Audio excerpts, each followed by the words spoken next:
वाट बघित बसल्या मग फोन करायचा ना मला मध्ये मम्मी मोदक करीत बसले बरी आहे ना मस्त मस्त तुम्ही कशा बरी आहे तुम्हाला थांबून ठेवला हिने मग असं बसायला नको जावं आम्ही इथे आम्ही आलो मुंबईची नेरूरची जावई राहताना कुठं फोन करशील कोणच्या हो काय तुझ्या होती म्हणून आलो पण तुला तरी भेटते बोल पोरं मध्ये चल बोलते आपण नलिनी काकूचे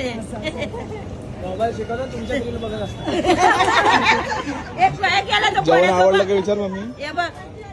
हे बघ हे बघ पोऱ्याच्या दादाने मी तुझी मोबाईल हे बघते व्हिडिओ मम्मी मम्मी आईला बघ हे बघ आईला बघ मग जेवण आवडलं हो एकदम आपल्या आगरी लोकांचं तर पहिल्यांचं तर जेवण हा मग आहे की नाही मग आपण मटण मावरं खाणारी माणसं